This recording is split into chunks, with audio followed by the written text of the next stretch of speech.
Bueno, a continuación pasamos a la conferencia del profesor Carlos Pellegrini. Es un cirujano de renombre mundial, muy conocido por todos los cirujanos del Uruguay, con un amplio currículum. Es una figura de referencia mundial en lo que ha sido el desarrollo de la cirugía mínimamente invasiva, la educación médica. Es fue presidente del American College of Surgeons, actualmente es miembro de la Joint Commission, entre otros cargos y otras distinciones que a lo largo de su extensa carrera académica ha ido recogiendo. Y bueno, y en este momento, como presidente de la Sociedad de Cirugía del Uruguay, y en nombre de todos los cirujanos, le agradezco la presencia y que nos esté acompañando en estos primeros 100 años de nuestra sociedad.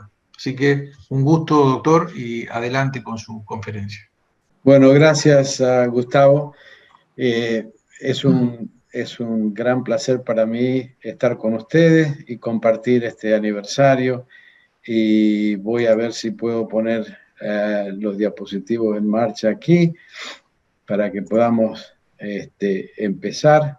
Bueno, entonces, como le decía, le agradezco a Gustavo y le agradezco la invitación de Luis y la invitación de todos los amigos del Uruguay. Y me siento muy honrado de estar aquí y muy contento. Y contento y honrado por lo menos por tres razones diferentes, ¿no es cierto? La primera es porque evidentemente es una celebración tan importante para una sociedad, como lo decía aquí hace ya 10 años, cuando Crestanelo habló en el 63 Congreso de Cirugía del Uruguay. Esta sociedad se creó en el 1920 como una especie de remedio a lo que se veía en ese entonces, que era un aislamiento, la gente que trabajaba en silos, que estaba separada, que era una especie de cada servicio en una fortaleza feudal, lo definía él, y había rivalidades entre todos, y decidieron ponerse todos juntos a trabajar para compartir la experiencia y para avanzar la cirugía. Y yo pienso que gracias a los dos médicos que empezaron esto, Carlos Stajano y el doctor Manuel Albo en el Hospital Italiano, se llevó a cabo la creación de una sociedad que ha sobrevivido ya por 100 años.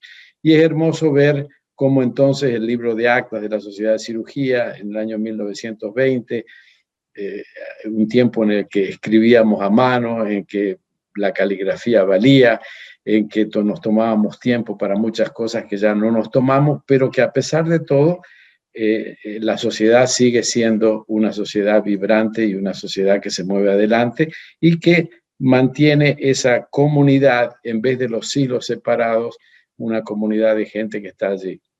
La segunda razón por la que me siento muy honrado y muy contento, ciertamente, es porque yo nací en Argentina y la Argentina y el Uruguay han ciertamente tenido la oportunidad de compartir muchos eventos, ¿no es cierto? Han tenido, ahí tienen ustedes la bandera que se usaba como Provincias Unidas del Río de la Plata, ¿no es cierto? La similaridad que existe entre la segunda bandera que tuvo el Uruguay después de 1833, con las 9 franjas, y la bandera de la Argentina, con la cual seguimos siendo un gran hermandad.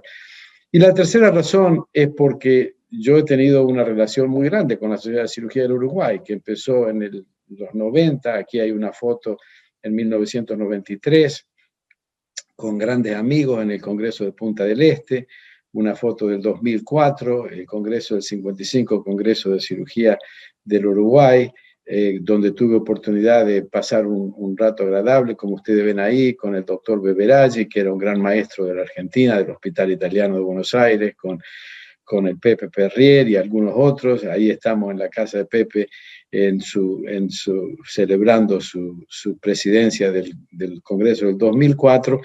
Y el 2017, hace 3 años, cuando tuvimos la oportunidad de participar en un simposio educacional. De manera que no solamente por razones geográficas de haber nacido en Argentina, no solamente por la relación que yo tuve con el Uruguay por todos estos años, me siento muy honrado de participar hoy.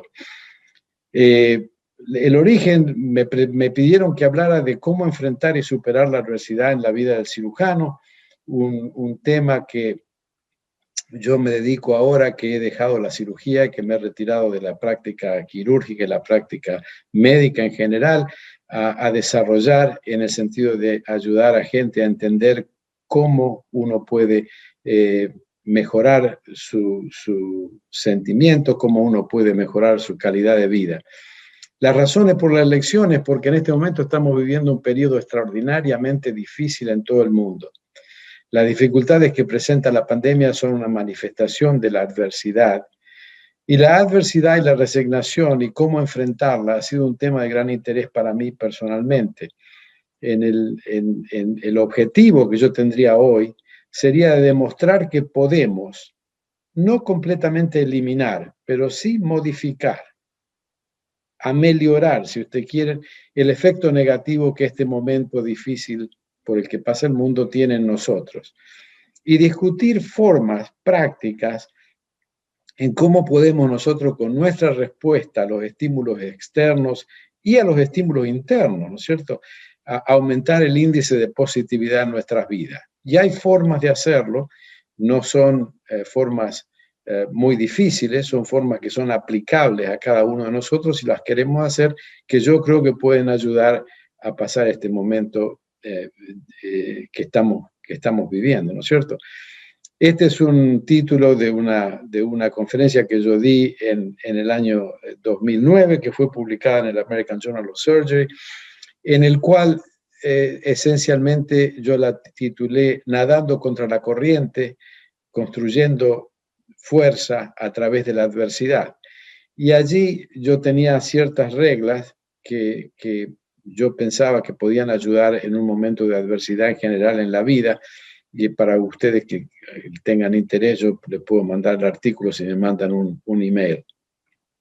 Pero veamos la adversidad que estamos viviendo ahora, en este momento más crítico. Y empecemos por definir qué es adversidad. Adversidad es un estado o una instancia de dificultad o desgracia seria o continua.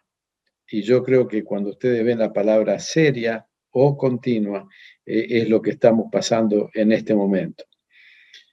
Pero es importante que reconozcamos del principio que el efecto de la adversidad en los seres humanos es distinto en tres zonas. La adversidad afecta a los seres humanos de una manera diferente, a cada uno. Y esto no es que sea mejor, ni que sea peor, ni es un juicio en la forma que la persona lo siente, pero el efecto está relacionado con la forma en que una persona percibe la adversidad. Cada uno la percibe de una manera distinta. Mucho tiene que ver la historia de la persona en el momento que se enfrenta con la adversidad, las cosas que le han pasado anteriormente, etc. Y el efecto está relacionado también con cómo reacciona la persona a la adversidad. Y vamos a ver un poquito de cada una de estas dos y decir cómo podemos hacer para manipular de alguna manera la percepción de la adversidad para que no nos afecte tanto, y cómo podemos hacer para reaccionar a la adversidad en una forma más positiva. Y hay dos extremos del espectro.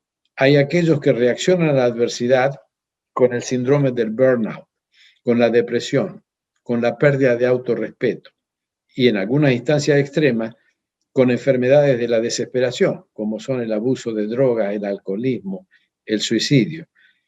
Y en el otro extremo del espectro, hay personas que reaccionan a la adversidad con resiliencia, con confianza, con fuerza, y como así lo decía ya hace 2000 años el poeta romano, la adversidad en estas personas tiene la capacidad de dejar al descubierto talentos que en circunstancias favorables hubieran permanecido ocultos.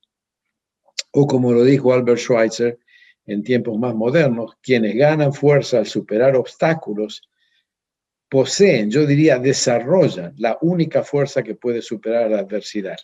Es decir, ¿cómo convertimos al obstáculo en una cosa positiva que nos permita a nosotros desarrollar una fuerza de una manera muy particular? Y vivimos en tiempos muy desafiantes, ¿no es cierto? hay una visión negativa que se ha impregnado en este país, y yo creo que en todo el mundo, del público. Hay una pérdida sustancial de confianza en las instituciones. En otras épocas, cuando yo recuerdo hace 30 años, 40 años, 50 años, nosotros pensábamos en el banco como un lugar donde uno ponía el dinero, donde uno tenía toda la confianza en la institución, en una compañía de seguro, donde uno sabía que si compraba un seguro le iban a pagar en el momento que le pasara algo, en las actividades del gobierno, del sistema judicial, etc. Y todas esas cosas se han erosionado con el tiempo. Hay guerras culturales, hay agresiones a hechos y a la ciencia, y hay una serie de creación de teorías conspirativas que hacen que estemos todos viviendo en un mundo un poco más difícil. Y encima de todo, ahora nos toca la pandemia, ¿no es cierto?, vivir. Y los cirujanos y los médicos en general son particularmente afectados. ¿Por qué? Porque se enfrentan con la injusticia social. Tienen una oportunidad a través de la pandemia de ver el efecto de esta pandemia en los distintos sectores sociales. Están directamente enfrentando en muchos lugares del mundo la falta de recursos para cumplir la misión, que sea la falta de equipo protector para ellos mismos, que sea la falta de respiradores para los pacientes, la falta de camas para terapia intensiva, la falta de enfermeras, la falta de médicos. Ven los efectos devastadores de la enfermedad, lo ven en radiografías, lo ven en la evolución de los pacientes.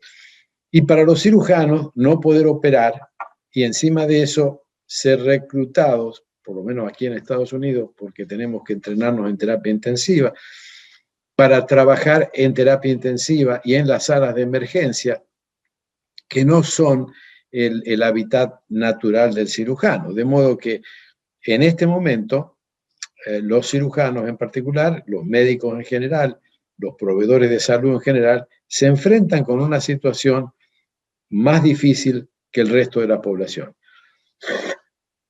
Uno de los elementos que esto lleva, que la adversidad lo lleva, ¿cierto?, es el desarrollo del miedo. Y en este caso es el miedo de enfermarse y es el miedo agregado, digamos, que tienen los proveedores de atención médica de que su enfermedad o probablemente su exposición al contagio puede enfermar a la familia también, o sea que es una sensación de culpa mucho más grande, ¿no es cierto? Y entonces empecemos a ver un poquito el análisis de cómo podemos cambiar nuestra forma de percibir la adversidad. En primer lugar, hablamos dos palabras del miedo. El miedo es una reacción fisiológica normal a un estímulo interno, que uno piense algo que le da miedo, o un estímulo externo. Pero el miedo nos ha ayudado a través de los miles de años que nos desarrollamos como seres humanos a enfrentar el peligro y protege a la persona porque produce una serie de cambios fisiológicos, aumenta la adrenalina, aumenta una serie de hormonas en el cuerpo que le permite a uno tener un poquito de taquicardia, un poquito más de presión arterial, que le presupone a uno a fugarse más rápidamente. Es decir, el miedo tiene una serie de cosas positivas que nos han ayudado a sobrevivir a través de los años. Pero la gente lo compara muchas veces con una bolita de nieve, que una bolita de nieve es una cosa linda que uno la puede agarrar, que la puede tirar a un amigo, que se puede divertir, pero si la bolita de nieve empieza a bajar la montaña y baja y baja y baja y se hace más grande, más grande, más grande, puede llegar a un momento que lo puede aplastar a la persona, ¿no es cierto? Lo mismo que el fuego en una forma mantenida chiquitita nos permite hacer un asado muy rico, o nos permite calentar agua para el mate, pero el fuego diseminado en una casa puede matar a la gente. De manera que el miedo tiene que ser manejado para que no nos hiera, para que no solamente nos ayude. Desgraciadamente el miedo tiene una connotación negativa, particularmente en el hombre.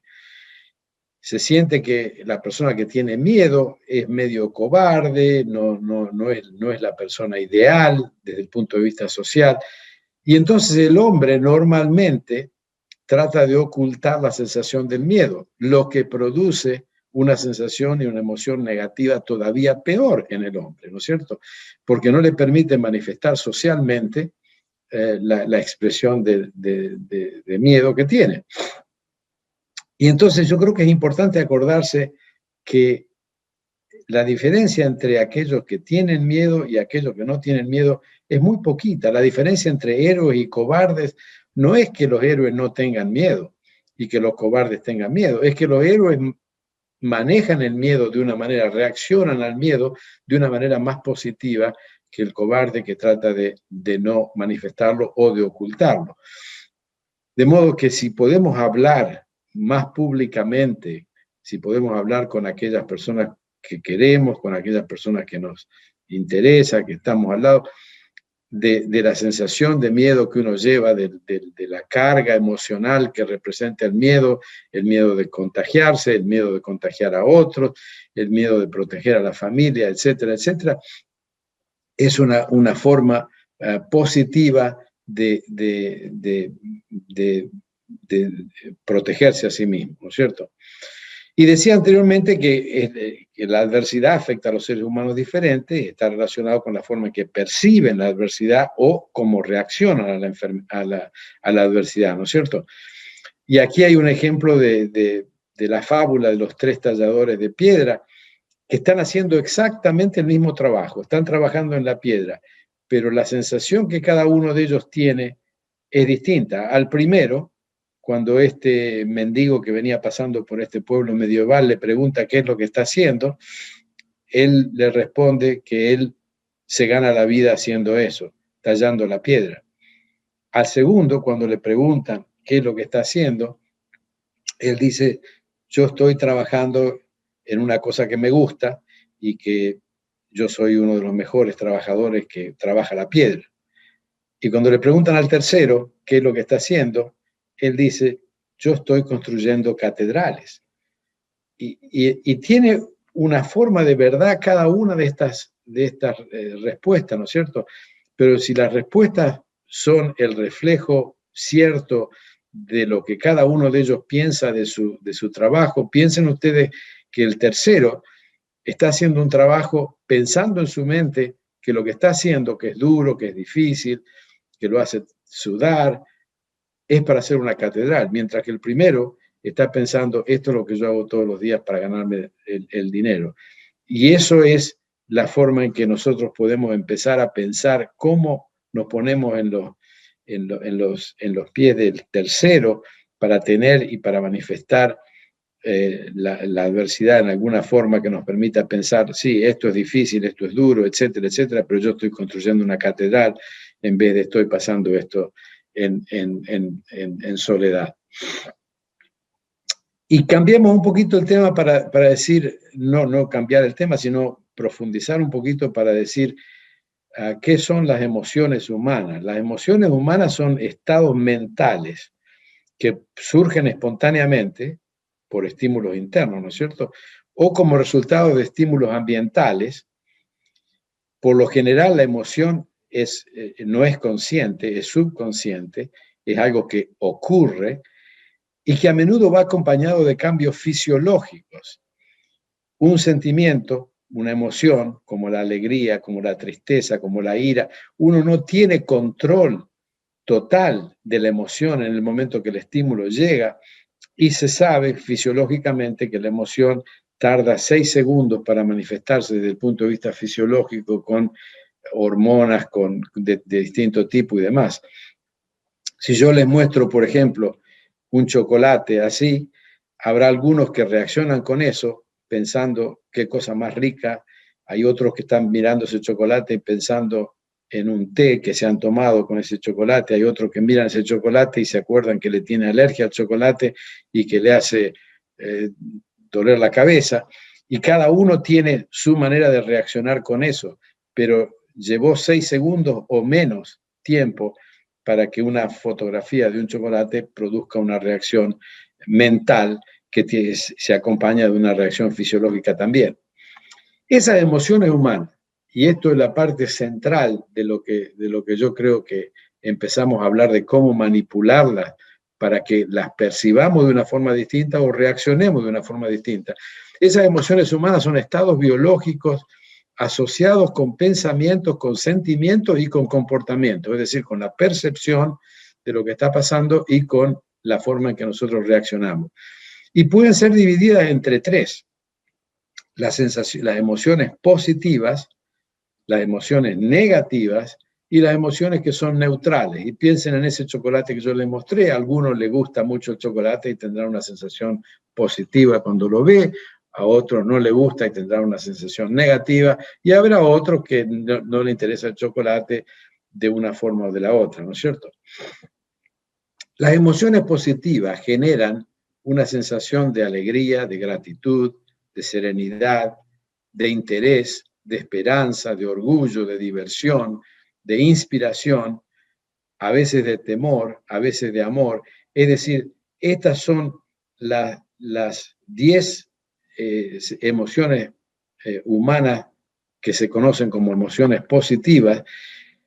Y lo que es importante es que la ciencia de la emoción humana y la ciencia de la positividad nos lleva a descubrir hace 15 años, es que el pensarlo nada más produce un estímulo interno que hace que suceda eso. Es decir, ponerse en una situación en la cual nosotros cerramos los ojos y empezamos a pensar en algún elemento que nos ha pasado por el cual tenemos gratitud, nos lleva a desarrollar una emoción positiva, a pesar de que estemos rodeados por emociones negativas.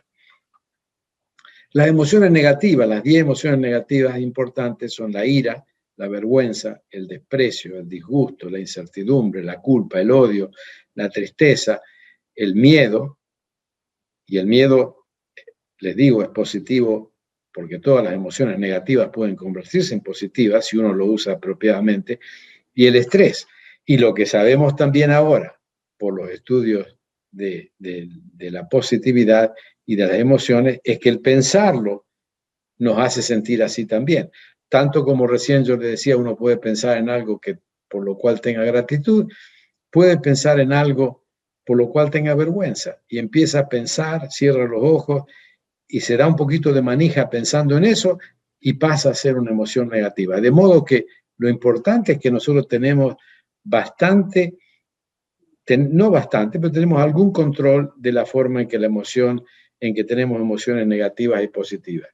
Ahora bien, si nosotros juntamos todas las emociones y tenemos una serie de emociones positivas, entonces entramos en lo que se llama un vórtice de emociones que lo llevan a florecer. Cuando uno está pensando en varias cosas positivas, entonces se siente mucho mejor, y apenas se siente mucho mejor, traduce al ambiente que lo rodea esa emoción positiva que lo hace florecer, que le abre la mente y que ayuda a aquellos que están al lado de uno porque lo ven contento, porque se siente y porque se contagia en alguna manera la emoción positiva. Lo mismo ocurre con la emoción negativa. Si uno entra en el vórtice hacia abajo, por así decirlo, con ira, con vergüenza, con esas sensaciones negativas, empieza a pasarle esas emociones negativas a las personas que están al lado. Y ustedes saben cuánta gente de la que ustedes conocen, ¿no es cierto?, tiende a la positividad, cuánta gente tiende a la negatividad. Hay personas que cuando uno habla siempre empiezan a contarle algo negativo que está pasando. A veces no porque les guste contarlo, pero porque es su manera de ser. Y les gusta seguir hablando de la parte negativa, y hay otros que les gusta seguir hablando de la parte positiva. Y ustedes saben con quién uno se relaciona mucho más fácilmente, ¿no es cierto? Es siempre más lindo estar con alguien que le cuente cosas positivas, aunque sean cosas pequeñas, que alguien que lo haga languidecer con las emociones negativas. En el año 2006, esta psicóloga de Yale, Sonia Lubomirsky,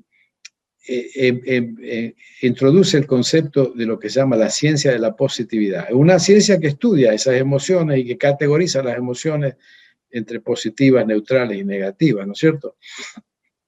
Y lo que ella descubre es que la percepción de los estímulos externos o internos y la conversión mental inconsciente de esos estímulos en emociones son bastante propias de cada persona y que la mayoría de los seres humanos desarrollan su propia forma de reaccionar a los estímulos ambientales y a los propios pensamientos, y que esos caminos están profundamente arraigados en su mente.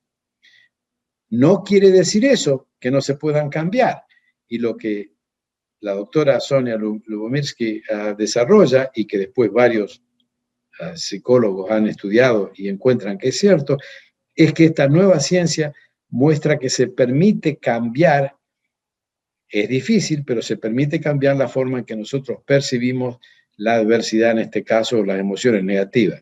Ellos lo comparan a un río, que es las emociones son, si usted quiere, el agua o el flujo de ese río, pero el ser humano tiene el lecho del río que está arraigado de una manera, y entonces el flujo ese siempre sigue por el mismo lugar porque el lecho está allí.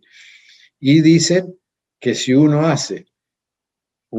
quiere realmente cambiar ese lecho, uno tiene que hacer un canal, por así decirlo, en otro lugar periférico que permita que el flujo de esas emociones o el flujo del agua no venga solamente por la zona normal por la que iría, sino por el nuevo camino. Y esto es cambiar lo que normalmente sería nuestra manera de ser, que ve las cosas más negativas y que percibe las cosas que ocurren como más negativas, viniendo por acá, a una forma de ver esas cosas en forma más positiva. ¿Y cómo se puede hacer eso? Como decíamos, son como es, ¿no es cierto?, como fuera el lecho del río, y que florecer no es una cuestión de mera fuerza de voluntad.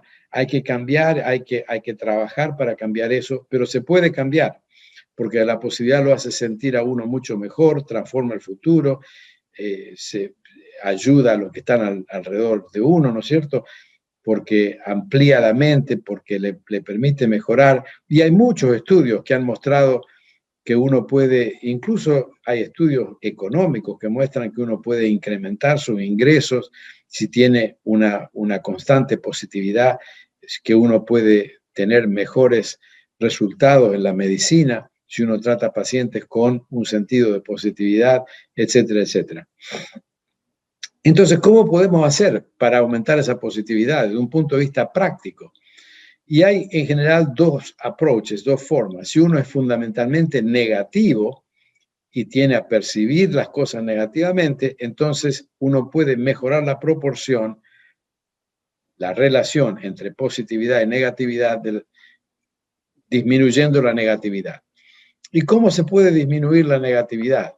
Existen varias formas, no tenemos tiempo hoy de desarrollar todas las formas, pero una de ellas es disputar racionalmente los pensamientos negativos. Es decir, por ejemplo, siento este ruido afuera de mi casa, es de noche, pienso que me van a atacar, que vienen a romper la casa, que me vienen a robar, etcétera, etcétera.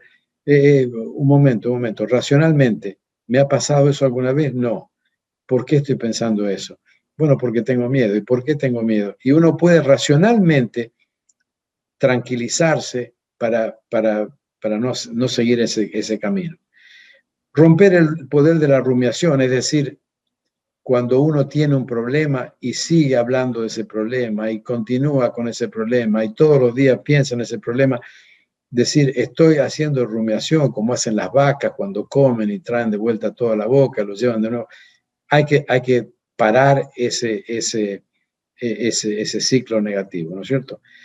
Aquellos que hacen mindfulness o que hacen meditación pueden captar su sistema nervioso y llevarlo a otro lugar, a pensar en otras cosas, desactivar la negatividad que uno tiene en la vida, fijarse, protegerse a sí mismo. Hoy día, protegerse de la televisión, protegerse de la radio, porque ustedes saben que ellos constantemente están dando cosas negativas porque las cosas positivas no le interesan al público. La gente le quiere ver las cosas que son más negativas. Entonces, cuanto más negativa es, más televisión hay. Piensen cada vez que ha habido un accidente aéreo y se cae un avión, cuántas veces lo repiten, cuántas veces ven la foto de la gente, etcétera, etcétera, ¿no es cierto? Encontrar sustitutos al chisme y al sarcasmo y decir, vamos a tomar una actitud positiva. Es decir, todas estas son formas que cada uno de nosotros puede utilizar en forma práctica para disminuir la negatividad con que uno ve algo, ¿no es cierto? La otra forma es mejorar la proporción, aumentando la positividad. ¿Y cómo se puede aumentar la positividad? En forma práctica. Abrir el corazón y la mente, encontrar un significado positivo, saborear la bondad, tener la habilidad de recibir un regalo que nos hagan sin sentirnos culpables, sin tener que pensar que uno tiene que devolver algo. Es decir, contar la bendición como que viene, ¿no es cierto?, a uno. Desarrollar la pasión que uno tiene. Como cirujano nos gusta operar, seguir trabajando con eso. Tratar de trasladarse al futuro, soñar en un futuro mejor.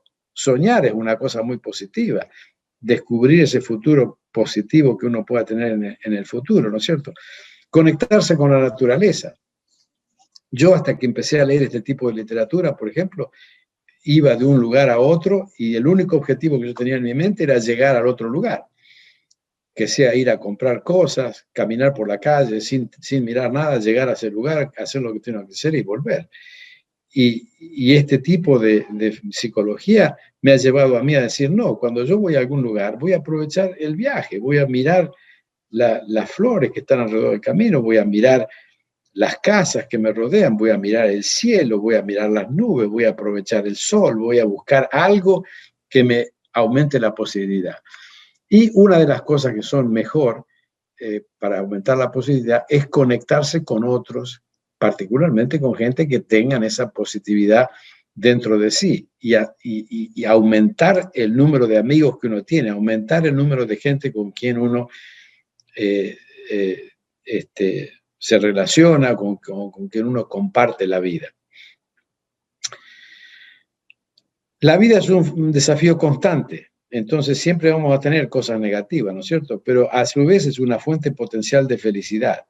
A todos nos pasan cosas malas, a todos nos pasan cosas buenas, y Fredrickson y otros, usando las fórmulas de Sonia Lyubomirsky que les mostraba anteriormente, encuentran que la mejor proporción de positividad a negatividad es una proporción de 3-1. Es decir, tener 3 veces más elementos de positividad, más emociones positivas que las emociones negativas, y uno puede trabajar para hacer eso. El doctor Shiraz Samin es un psicólogo de Stanford que ha desarrollado un sistema que se llama Positive Intelligence, y si alguno de ustedes tiene interés, yo soy instructor de este curso y los puedo ayudar para conectarse con esto. Él tiene un libro muy interesante que se llama Positive Intelligence, en la cual él esencialmente describe un marco en el cual la mente es el mejor amigo y el peor enemigo. Y él dice, en la mente tenemos saboteadores por un lado y tenemos sabios por el otro lado. Y cómo utilizar eso y cómo utilizar ese concepto. El saboteador o sabio, por ejemplo, el dolor, que puede ser un saboteador, es un protector también, tanto como decíamos, como el miedo, ¿no es cierto? Si uno va a sacar algo del horno y lo toca con la mano y se quema, siente dolor, si uno es una forma de protegerse, porque si no se quemaría la mano, ¿no es cierto? Si uno deja esa fuente y siente que la emoción negativa lo está ayudando y se pone un par de guantes, uno puede sacar las cosas del horno sin quemarse. Es decir, el dolor o las emociones negativas tienen su parte positiva también porque nos ayudan a protegernos. Son emociones que están arraigadas en el ser humano porque nos han ayudado a sobrevivir a través de miles de años. Y es como uno la toma. En ese modelo, Samin describe el modelo saboteador con una serie de elementos saboteadores. Como no tenemos tiempo, les digo, por ejemplo, uno, la víctima. Aquella persona que siempre les dice, y es muy difícil, y a mí me hacen esto, me hacen aquello. Es una persona que no siente responsabilidad por lo que le está pasando, sino que trata de pasarles a la responsabilidad a otro, al gobierno, a los jueces, a la televisión, a otro miembro de la familia, a un amigo, a quien fuera. La victimización es una forma muy fácil de sabotarse. El juez, aquellos que juzgan a todos los otros, no se juzgan y se juzgan a sí mismos también, pero que juzgan y que tratan de buscar en cada acción una forma de juzgarlo. Mientras que la parte sabia habla de explorar, de ser curioso. Si alguien dice algo, no juzgarlo inmediatamente, sino decir, contame un poquito más, decime cuál es la razón. Escuchar a la persona para ver qué es lo que realmente la persona está pensando sin hacer un juicio. Empatizar, es decir, ponerse en los zapatos de esta persona y caminar durante 1 kilómetro, 2 kilómetros en esos zapatos y saber qué es lo que le está pasando a esta persona y por qué lo está haciendo, etcétera, etcétera. Este es un ejemplo de la forma en que el saboteador y el juez, por ejemplo, lo ayudan a sabotearse a sí mismo. Una persona que, por ejemplo, aquí está tratando de hacer algo con la computadora y no lo puede hacer, el juez de uno mismo le dice, no lo podés hacer porque no sos suficientemente inteligente. La víctima de uno mismo le dice, y no lo puedo hacer. Si uno usa el sabio de uno mismo, ¿no es cierto? Y explora con curiosidad y se permite fallar y permite innovarse, sigue tratando de hacerlo hasta que lo hace y lo hace bien. Es decir, el sabio le dice que está bien, que si fracasa una vez, el fracaso es una manera más de aprender a hacer algo. Cuando uno fracasa, uno aprende constantemente.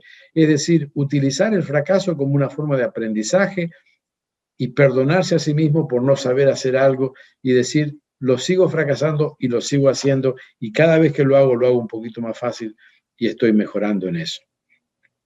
Y ese es el trabajo de este hombre. Ejercer hábitos positivos, otras personas han buscado formas de incrementar la positividad y diciendo, anotar 3 cosas por las que uno está agradecido todos los días.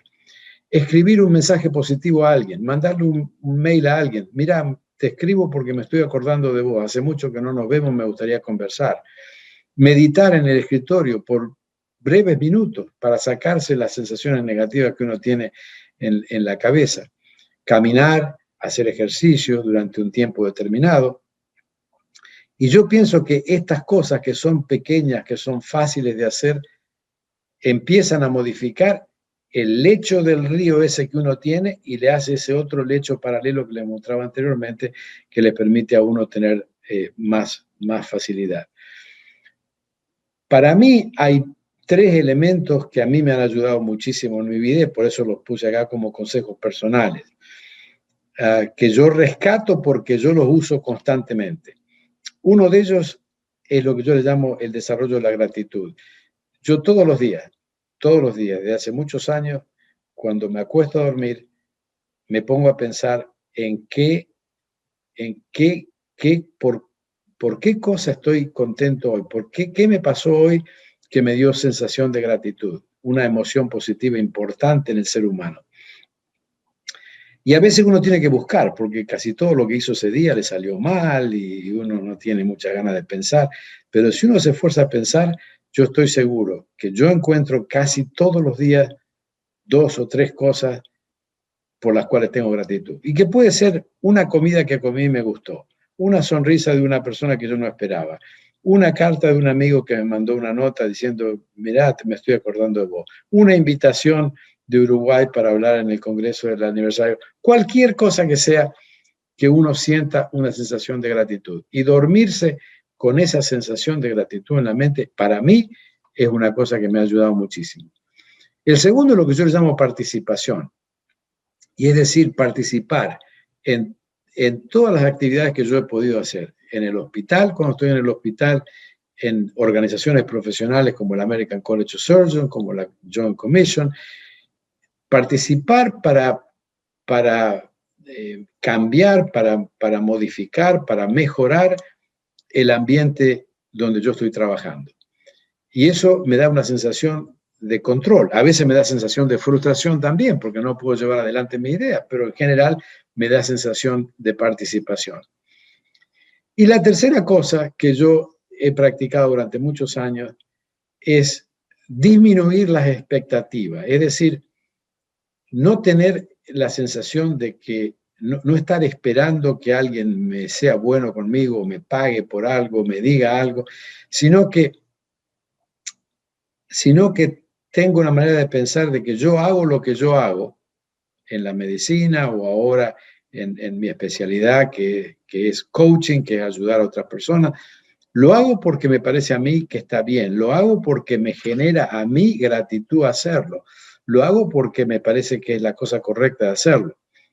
Y no hay ninguna cosa asociada con eso. Si algo viene y recibo alguna compensación por eso, que sea compensación monetaria, que sea compensación por un abrazo de un amigo, que sea una carta de agradecimiento, encantado. Pero la expectativa no está allí, está abajo. De manera que todo lo que yo recibo lo pongo inmediatamente en la sensación de gratitud.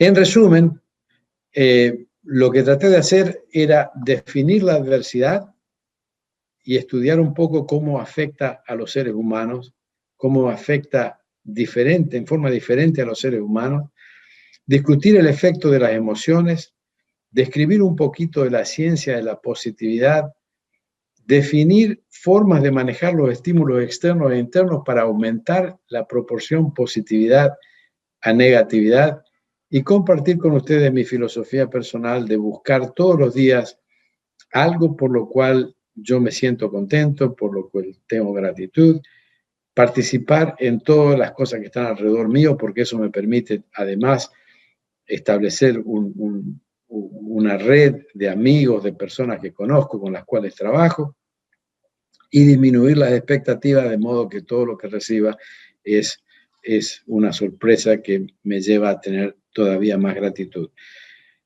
Yo creo que el esfuerzo fundamental que traté de hacer hoy con ustedes es de tratar de convencerlos que si bien no podemos cambiar todos los estímulos externos que recibimos, que tenemos, podemos modificar esos estímulos externos. Podemos a veces decir, no, esto no es verdad, esto no tiene que afectarme de esta manera. Podemos tratar de hacer ese desvío en el lecho natural de sentirnos negativos para pasar a ser un poco positivo. Y creo que eso lo manifiesta de una manera muy, muy interesante. Aquí pareció que los diapositivos no quieren moverse más. Lo manifiesta de una manera interesante esta historia, esta fábula, en la cual un hombre grande está hablando con su nieto y le dice que en la mente nosotros tenemos dos lobos que están constantemente peleándose a sí mismos. Uno de ellos, que está siempre malo, enojado, envidioso, celoso, arrogante, egoísta, y el otro, que es humilde, que es bueno, que es generoso, que es veraz, ¿no es cierto?, que es sereno, que es alegre. Y el nieto le pregunta, ¿y quién gana la batalla? Y el abuelo le dice, el que tú alimentas. Esa decisión de quién va a alimentar está con cada uno de nosotros. Y nosotros tenemos que decidir si queremos alimentar a uno o al otro. Muchas gracias por la atención y espero que esto les sirva a alguno de ustedes en el futuro cuando tenga que seguir enfrentando la adversidad que nos presenta el COVID-19. Muchas gracias.